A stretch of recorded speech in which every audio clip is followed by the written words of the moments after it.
Guys, on est sur une nouvelle vidéo et aujourd'hui, ladies and gentlemen, comme promis, je viens vous parler de comment je fais un vision board qui fonctionne, ok?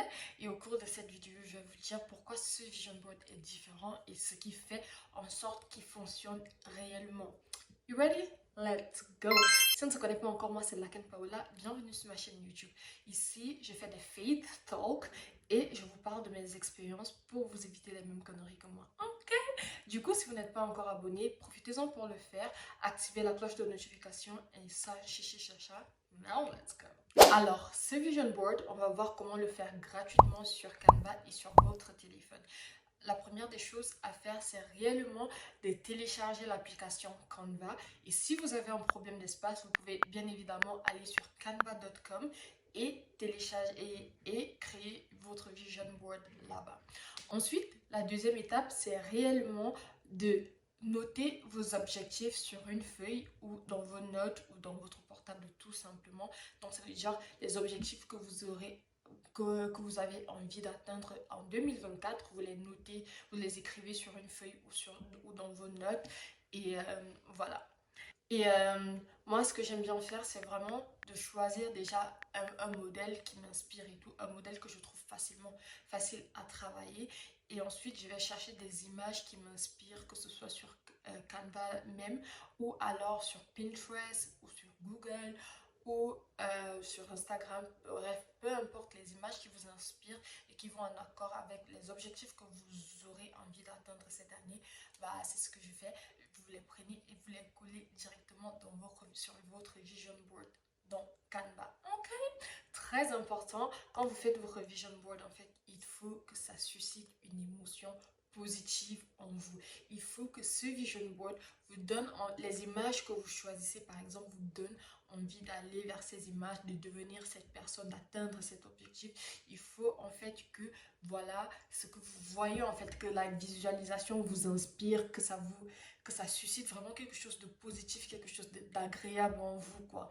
Et très important, quand vous aurez fini de créer votre vision board, la partie la plus importante, à mon avis, en fait, à part les images, c'est vraiment pour que ça fonctionne, en fait. Moi, ce que j'aime bien faire, c'est que je ne suis pas uniquement focalisée sur les objectifs. Je vous donne un exemple. L'objectif en 2024, c'est d'atteindre les 7K sur YouTube, ok? D'avoir 7000 abonnés à la fin de cette année.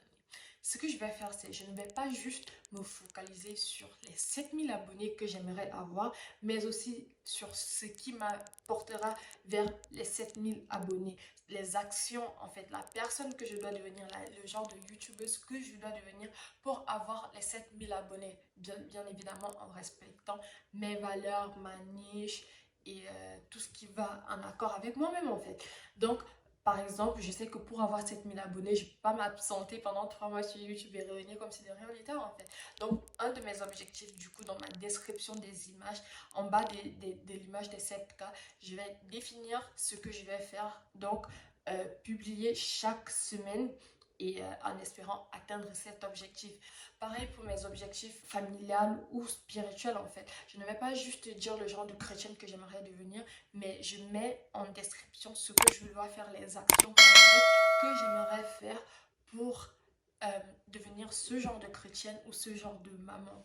Et j'ai vu l'année passée que vraiment par la grâce de Dieu, je ne peux pas du tout m'accorder tout le mérite, non, la gloire revient au Seigneur parce qu'il m'a vraiment aidé à accomplir cet objectif et le fait de demeurer dans la présence de Dieu, je l'ai dit 1 million de fois et tout pour moi, ça m'aide vraiment à prendre plus conscience du genre de personne que je suis et des choses que je dois faire en fait pour devenir meilleure en tant que personne tout simplement. Donc voilà, c'est un peu ça. Et quand vous avez fini votre vision board, vous pouvez soit l'imprimer et le coller, comme j'ai dit dans ma vidéo précédente, dans un endroit où vous n'allez pas le louper. Vous devez le voir chaque matin. Moi, par exemple, l'année dernière, il était sur ma garde-robe et tout. Est-ce que j'ai atteint tous mes objectifs à 100%? Non. Mais une bonne partie ont été atteintes. Ok?